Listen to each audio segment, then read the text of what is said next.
بسم اللہ الرحمن الرحیم ایاک نعبد و ایاک نستعین۔ السلام علیکم ناظرین کرام، کیسے آپ لوگ؟ امید کرتا ہوں سب ٹھیک خیر خیریت سے ہوں گے، جہاں بھی ہوں گے خوش اور محفوظ ہوں گے۔ میں معاذ امجد خان اپنے آفیشیل یوٹیوب چینل کے اوپر آپ لوگوں کو خوش آمدید کہہ رہا ہوں۔ آج کی بڑی اور اہم خبر میں آپ لوگوں کے ساتھ شیئر کر رہا ہوں، لیکن اس سے پہلے آپ لوگ ہمارے چینل کو ضرور سبسکرائب کریں۔ ہمارے چینل ابھی تک اس سٹیج پر نہیں پہنچا، لیکن کچھ لوگوں کی وجہ سے ہمارے چینل پہ رپورٹ آ گئی، تو آپ لوگ ضرور اس کو سبسکرائب کریں، کیونکہ پاکستان میں ایک بات چلتا ہے، جو حق اور سچ کے بارے میں بولتا ہے تو اس کو ہر طرح کی مشکلات آ جاتے ہیں، لیکن ہم لوگوں نے ہار نہیں ماننا، ہم لوگوں نے ہر حالت میں یہ لڑائی کرنا ہے، ہم لوگوں نے ہر حالت میں یہ جیتنا ہے۔ آج کی بڑی اور اہم خبر آپ سب لوگوں کو پتہ ہوگی، کیونکہ آج ایک نیا عدالت بن گیا۔ پہلے جو عدالت تھے supreme court of Pakistan, high court of Pakistan, وہ عدالتیں ٹھیک نہیں تھے، اس میں جو بیٹھے ہوئے لوگ ہیں وہ ٹھیک نہیں تھے، لیکن ایک نیا عدالت بن گئی۔ دوسری طرف ہماری صدر پاکستان صدر ڈاکٹر عارف علوی صاحب اس کے چغلی نامبینہ دستخط کر کے اس کا جو بل منظور ہو گیا، پاس ہو گیا، پھر او ایوان میں اس کا فائل بھی بن گیا، لیکن وہ بار بار بول رہا تھا صدر عارف علوی صاحب کہ میں اللہ کو گواہ بنا کر کہتا ہوں کہ میں نے آفیشیل سیکرٹ ترمیم بل 2023 اور پاکستان آرمی ترمیم بل 2023 پر دستخط نہیں کی، کیونکہ میں ان قوانین سے متفق نہیں تھا۔ میں نے اپنے عملے سے کہا کہ وہ بغیر دستخط شدہ بلوں کو مقرر وقت کے اندر واپس کر دیں گے تاکہ انہیں غیر مؤثر بنایا جائے۔ میں نے ان سے کئی بار تصدیق کی، آیا وہ واپس جا چکا ہے یا نہیں۔ صاحب کے اس ٹویٹ میں یہ بولتا ہے کہ اللہ سب جانتا ہے، وہ انشاءاللہ معاف کر دے گا، لیکن میں ان لوگوں سے معافی مانگتا ہوں جو اس سے متاثر ہو گئے۔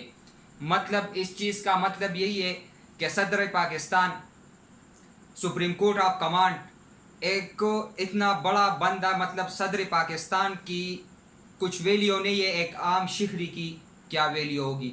دوسری طرف صدر پاکستان ڈاکٹر عارف علوی صاحب پہ کچھ اور بھی الزامات لگ گئی، مطلب اس کا جو یہ واقعہ تھا، دستخط بھی اس نے نہیں کی، اس نے قسم بھی اٹھایا، اس نے اللہ جل جلالہ کو گواہ بنا کے اپنے ٹویٹ میں کہا کہ یہ دستخط میں نے نہیں کی، میرے ساتھ اپنے عاملے نے دھوکہ کیا۔ اس نے بولا کہ ہم نے وہ بل واپس کر دیے، یہ سوشل میڈیا پہ جو لوگ ہیں یہ جھوٹ بول رہے، لیکن وہ فائل ایوان کے اندر وہ بھی چلی گئی۔ دوسری طرف کاکڑ صاحب جو ہمارا نگران وزیر اعظم ہے، بہت لوگوں کا ان سے بہت اچھے امیدیں تھی کہ کاکڑ صاحب کچھ اچھا کر دے گا، لیکن کاکڑ صاحب نے وہ کر کے دکھایا کہ اس سے پہلے جو 15 مہینوں میں نگران سیٹ اپ تھا ان لوگوں نے بھی نہیں کی۔ کاکڑ صاحب مطلب جن لوگوں کے کہنے پہ آیا، جن لوگوں کے کہنے پہ یہ حکومت بن گئی، نگران حکومت جو ابھی بن گئی، عوام کو پہلی دفعہ ایک بڑا سرپرائز دے کے پیٹرول مہنگا کر دیا۔ جی اب ایک نیا عدالت کھل گئی، اس میں سب سے پہلے پیشی شاہ محمود قریشی صاحب کی ہوگی۔ اب شاہ محمود قریشی صاحب پہ ایک نیا الزام لگ گیا۔ الزام کس بارے میں لگ گیا؟ وہ سامنے سوشل میڈیا میں ٹویٹ میں وہ لوگ کہہ رہے کہ جو بندہ قیدی نمبر 804 کے ساتھ کڑا ہوگا اس کا یہی حالت ہوگی۔ سرفراز چیمہ صاحب کی یہ تصویر آپ لوگ دے سکتے ہیں کہ سرفراز چیمہ صاحب بندہ پہچان نہیں سکتا کہ یہ کون بندہ ہے۔ مطلب ایک وزیر، اس کے ساتھ اتنا ظلم اور تشدد، جیل کے اندر ایکس پرائم منسٹر سابقہ وزیر اعظم عمران خان صاحب کے ساتھ جو جیل کے اندر ہو رہے، اٹک جیل کے اندر قیدی نمبر 804 بیرک نمبر 3 پہ جو قیدی ہے، اس کے سامنے، اس کے روم کے سامنے جو کیمرے لگ گئے، یہ بھی نامناسب ہے، یہ بھی نامنظور ہے۔ مطلب اس کے ساتھ جتنا بھی ظلم اور زیادتی ہو رہی یہ غلط ہے، یہ بند کر دیا جائے۔ اب شاہ محمود قریشی صاحب پہ 4 دن جسمانی ریمانڈ سائپر کے معاملے میں، سائپر کا جو واقعہ تھا اس کے الزام میں 4 دن جسمانی ریمانڈ FIA کے حوالے کر دی۔ اب شاہ محمود قریشی صاحب نے اس سے پہلے ایک پریس کانفرنس کی، اس نے یہ بولا، یہ جو سچ تھا اس دنیا کے سامنے رکھ دی. بس اس کی غلطی اور گناہ یہی ہے کہ شاہ محمود قریشی صاحب کو اب اس کا سزا اور جزا مل رہی ہے. اس سے پہلے بھی میں نے آپ کو پچھلے ولاگ میں بھی بتایا کہ جو بندہ سچ بولے گا اس کی سب سے بڑی جزا اور یا سزا یہی ہے کہ وہ مار کھائے گا، وہ لوگوں کو سامنے آئے گا. اب ہمارے پاکستان میں حالات کچھ اس طرح بن گئے. اس سے پہلے پی ڈی ایم حکومت کی جناب شہباز شریف صاحب، اس دفعہ اس نے ایک نیا ڈرامہ بنایا. اس دفعہ اپنے اہلیہ کو مورچہ بنا کے لندن پہنچ گیا. اب اللہ کرے کہ اگر اس کی اہلیہ بیمار ہے اللہ اس کو صحت دے.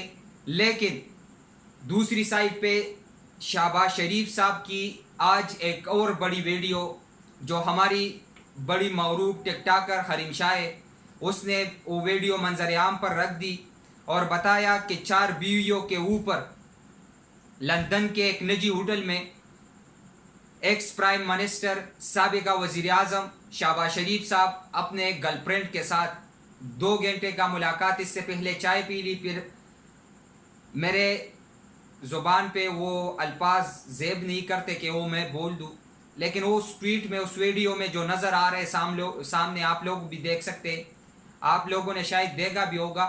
لیکن یہ ہمارے پاکستان کا وہ بڑے شخصیات ہے کہ ہم اس پہ پہر کرتے، لیکن ہم اس پہ پہر نہیں کرتے. لوگ اس کو گالیاں دے رہے، لوگ اس کو بد دعائیں دے رہے. پی ٹی آئی کا بہت سے کارکن، بہت سے مطلب وہ جو وزیر اس سے پہلے وہ سب جیل کے اندر ہے، اس پہ جسمانی ریمانڈ تشدد کیے جا رہے. لیکن وہ ایک بات بول رہے کہ ہم عمران خان کے ساتھ نہیں چھوڑتے.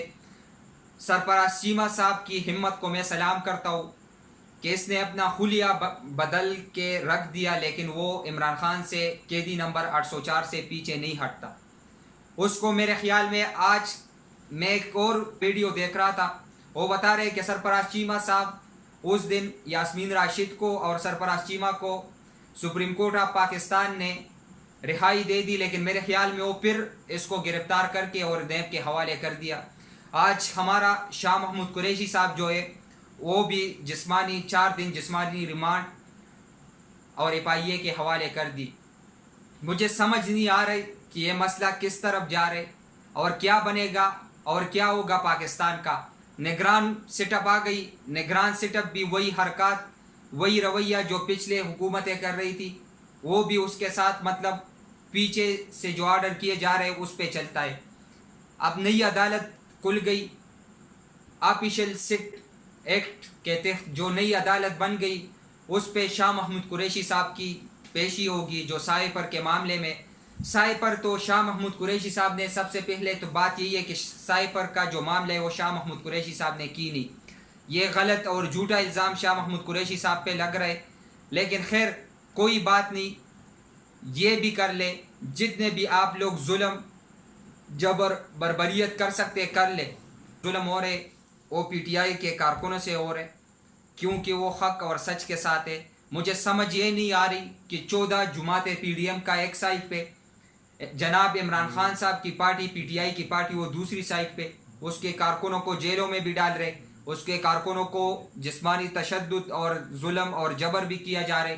لیکن کچھ لوگ پریس کانفرنس کر کے پیچھے ہٹ گئے، لیکن کچھ لوگوں نے یہ کر کے دکھایا کہ ہم وفادار ہیں، ہم خان کے ساتھ کھڑے ہوں گے، آخر دم تک کھڑے ہوں گے، اور ہم نے یہ لڑائی اور یہ جدوجہد اور یہ جہاد جیتنا ہے. انشاءاللہ ملیں گے ایک نئی ولاگ کے ساتھ. دیجیے مجھے اجازت. تھینک یو سو مچ. اللہ حافظ.